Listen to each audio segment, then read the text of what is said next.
दो विद्वानों की कहानी।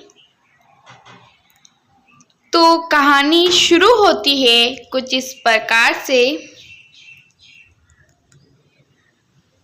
कि बहुत पुरानी बात है। एक गांव में दो लड़के रहते थे। एक का नाम ज्ञानवान और दूसरे का नाम बुद्धिमान था, लेकिन दोनों पढ़ने लिखने में बहुत कमजोर थे। दोनों के पिता माता उनको लेकर बहुत परेशान थे। उन्होंने ज्ञानवान और बुद्धिमान को अच्छी शिक्षा देने के लिए बनारस भेज दिया। ज्ञानवान और बुद्धिमान ने बनारस में कुछ वर्ष रहकर अध्ययन किया। अब दोनों ही अच्छी शिक्षा ग्रहण कर विद्वान बन चुके थे। विद्वान होने के साथ ही उनमें एक बात का घमंड भी आ गया कि वे बहुत ही विद्वान हैं। हर जगह दोनों ही अपने को अधिक श्रेष्ठ और दूसरों को नीचा दिखलाने का प्रयत्न करते थे। दोनों को कई बार उनके शिक्षकों ने इस बारे में समझाया, किंतु दोनों अपने ही श्रेष्ठ समझते थे।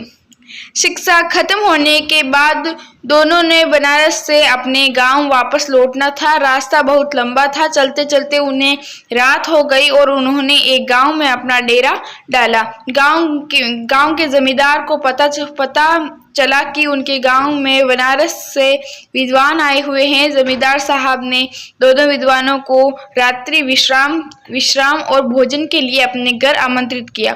ज्ञानवान और बुद्धिमान दोनों जमींदार के घर आ गए। जमींदार ने दोनों के रुकने की अलग अलग व्यवस्था की और स्वादिष्ट पकवान बनवाए। जमींदार पहले ज्ञानवान के पास गया और हालचाल जाना। जमींदार पहले तो ज्ञानवान से बहुत प्रभावित हुआ, किंतु अपने घमंड और बुद्धिमान को नीचा दिखलाने के लिए ज्ञानवान बोला, बुद्धिमान तो नाम का बुद्धिमान है। इतने दिन बनारस में रहकर भी वह कुछ नहीं सीखा और अभी भी गधा ही है। ज्ञानवान की बातें जमींदार को अच्छी नहीं लगी।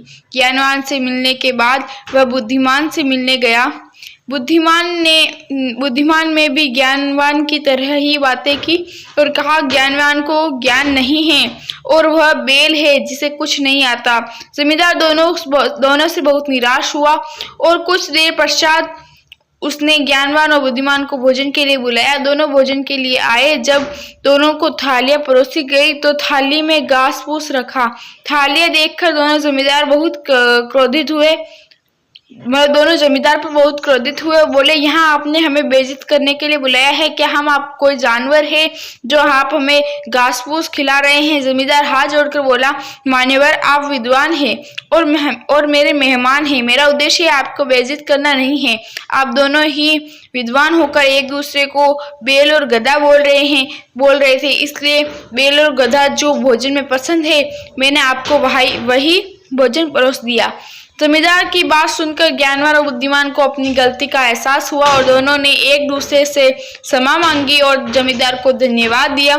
जमींदार ने भी दोनों को स्वादिष्ट पकवान खिलाए और दोनों की खूब हाव भगत किया। शिक्षा, कोई कितना भी बड़ा विद्वान क्यों ना हो, अगर दूसरे को नीचा दिखलाने का प्रयत्न करता है तो उसे नीचा देखना ही पड़ता है।